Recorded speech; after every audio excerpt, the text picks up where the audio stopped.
Good morning प्यारे बच्चों। Exercise 3.3 से क्वेश्चन नंबर 10 ले रहे हैं। बहुत आसान क्वेश्चन है और आपको एग्ज़ाम में ये 2 मार्क्स में पूछा जा सकता है। देखिए क्या कहा है, explain how this figure is a trapezium. यानी ये ट्रेपेजियम है तो ये किस प्रकार से ट्रेपेजियम बन रहा है, यानी इसके पीछे रीज़न देना है आपको। Which is its 2 sides are parallel, है ना, और इसकी कौन सी 2 साइड्स जो है वो पैरेलल है, ये भी आपको बताना है। तो देखिए हमको जो दिया हुआ है according to figure, angle M और एंगल एल दिए हैं, 2 एंगल दिए हैं। तो हमने यहाँ पर नोट कर लिया, angle M is equal to 100 degree और एल इजकल टू 80 डिग्री। और देखिए ये इस भुजा, एक ही भुजा के बने हुए, यानी दोनों तरफ, इसका मतलब ये एडजेसेंट एंगल हुए, और ये इस क्वाड्रिलेटरल के अंदर बने हुए हैं। इसका मतलब ये क्या हो गया, ये इंटीरियर एडजेसेंट एंगल है, और सम ऑफ इंटीरियर एंगल अगर एडजेसेंट एंगल हो तो वो सप्लीमेंट्री हो अगर, तो दोनों लाइन पैरेलल हो जाती है। तो हमने यहाँ पर नोट किया है, we know that if sum of the adjacent angle is 180 degree, मतलब इंटीरियर है वैसे ये, तो इनका सम अगर 180 डिग्री हो तो देन लाइंस आर पैरेलल, तो ये दोनों लाइन क्या हो जाएगी, पैरेलल। तो कौन सी लाइन पैरेलल हो गई, तो दिस इम्प्लाइज बच्चों एन एम पैरेलल हो गई किसके, के एल के। और हम ट्रेपेजियम की प्रॉपर्टी से जानते हैं, अगर वन पेयर पैरेलल हो बच्चों किसी भी क्वाड्रिलेटरल का, तो वो ट्रेपेजियम हो जाएगा। सो क्या हो जाएगा, हैंस इसका नाम लिख दीजिए, K L M N is a, क्या हो जाएगा, ट्रेपेजियम। ठीक है, और कौन सी लाइन, विच 2 लाइन्स, तो N M parallel K L हो गई, ये भी आंसर आ गया। तो ये हमारा क्वेश्चन बस छोटा सा क्वेश्चन है, और ये क्वेश्चन आपका यहाँ पर कंप्लीट होता है। और इनको को इंटीरियर एंगल भी बोलते हैं बच्चों, ये भी ध्यान रखना है ना। तो कभी कभी आपको पूछा जाता है तो को इंटीरियर एंगल बोलेंगे या एडजेसेंट एंगल भी बोल सकते हैं इनको, है ना। और इनका सम अगर सप्लीमेंट्री हो, मतलब 180 हो, तो ये लाइन दोनों क्या होती है, हमेशा पैरेलल। ओके, थैंक यू प्यारे बच्चों। एक्सरसाइज 3.3 से क्वेश्चन नंबर 11 ले रहे हैं हम लोग। फाइंड एंगल सी, यानी मेजरमेंट दिया है, एंगल सी इन फिगर। आपको सी एंगल का मेजरमेंट निकालना है, यानी ये कितने डिग्री का एंगल है ये बताना है आपको इन फिगर। और आपको कंडीशन दी, if A B parallel to D C. देखिए कौन सी लाइन पैरेलल है, ए बी और डी सी। जब 2 लाइन पैरेलल हो और ये क्वाड्रिलेटरल में हो तो ये एक ट्रापेजियम बन जाता है। ठीक है, और 2 लाइन अगर पैरेलल है तो उनके एडजेसेंट एंगल जो रहते हैं वो सप्लीमेंट्री होंगे। तो ये एंगल जो सी है और एंगल बी दोनों मिलके कितना होगा, 180 डिग्री होगा। तो हम जानते हैं sum of adjacent angle of a parallelogram is 180 degree, है ना। ये अगर पैरेललोग्राम है तो उसमें 180 डिग्री होता है। अभी चूंकि पैरेललोग्राम नहीं दिया है तो पैरेलल लाइन तो है ये, तो पैरेलल लाइन में भी क्या होता है, दोनों एंगल का जो सम है वो 180 डिग्री होगा। था एंगल, आप इसको पैरेलल लाइंस भी बोल सकते हैं हम, है ना, पैरेलल लाइंस। ठीक है, तो पैरेलल लाइन के इंटीरियर एंगल का सम भी कितना होगा, 180 डिग्री। तो देखो बच्चों, measurement of angle B plus measurement angle C दोनों मिलके कितना हो जाएगा, 180 हो जाएगा बच्चों, है ना। 2 लाइन इंटीरियर, इनको को इंटीरियर एंगल भी बोलते हैं ना, आपको बताया था मैंने। 2 लाइन पैरेलल है तो ये दोनों को इंटीरियर एंगल भी कहलाएंगे।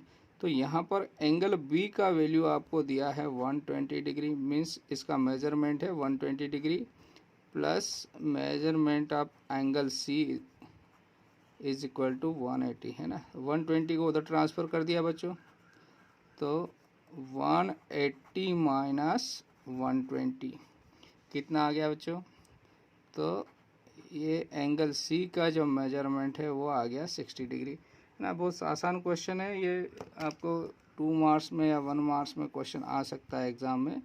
तो आपको दो लाइन पैरेलल दी हो तो यही आपको डायरेक्ट, अगर 1 मार्क्स में आता है तो डायरेक्ट आपको बिना सॉल्व करे बता सकते हैं ये दोनों एंगल मिलकर को इंटीरियर एंगल है या एडजेसेंट एंगल है, और लाइन पैरेलल है तो 180 होगा या सप्लीमेंट्री होते हैं तो 120 है तो माइनस कर देंगे 180 में से तो 60 डिग्री आ जाएगा बच्चों।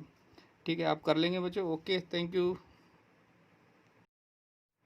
प्यारे बच्चों, क्वेश्चन नंबर 12 ले रहे हैं एक्सरसाइज 3.3 से। देखिए क्वेश्चन में क्या कहा है, find the measure of angle P and angle S if S P parallel R Q in given figure. देखिए एक फिगर दिया हुआ है, इसमें एस पी और आर क्यू ये दोनों लाइन पैरेलल है बच्चों, और आपको निकालना है एंगल पी और एंगल एस।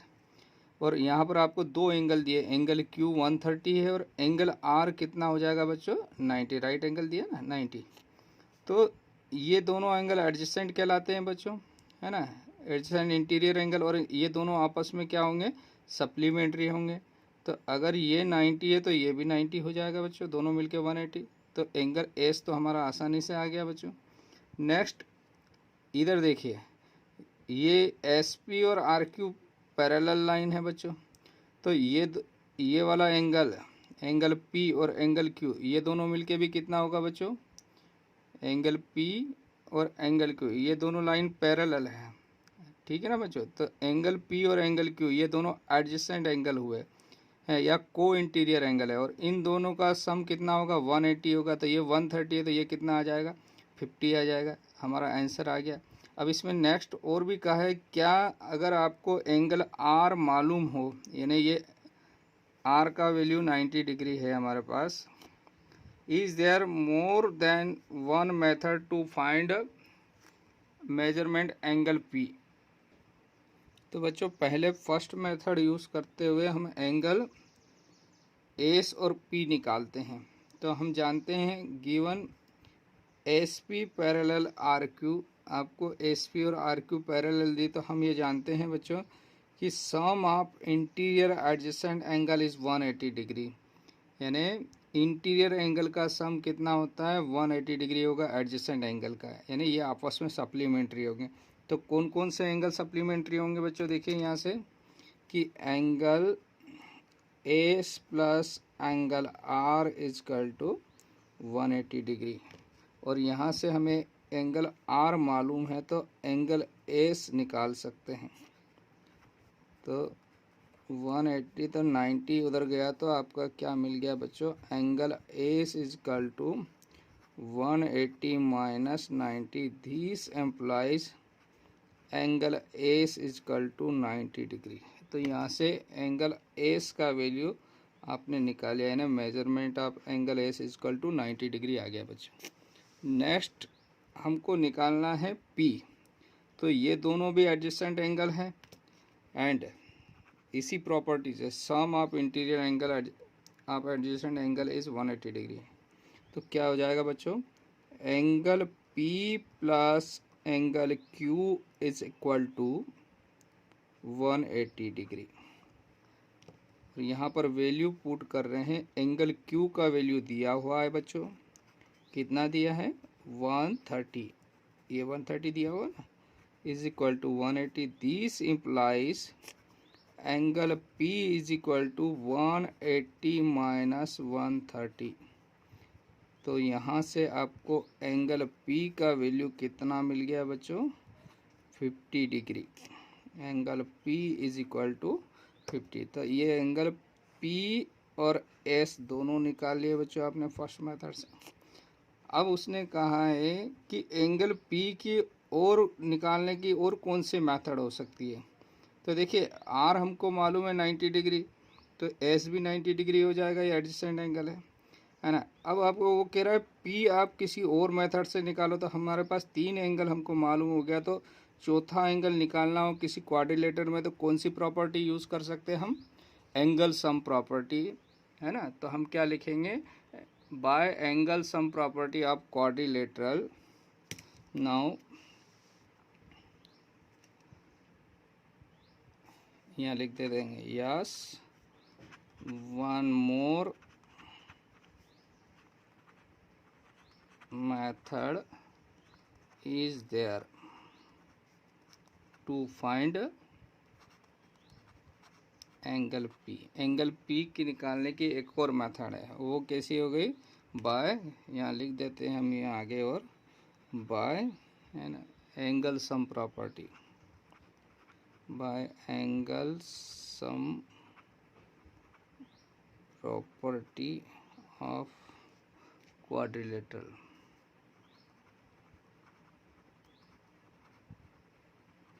तो क्वाड्रिलेटरल की एंगल सम प्रॉपर्टी क्या कहती है बच्चों?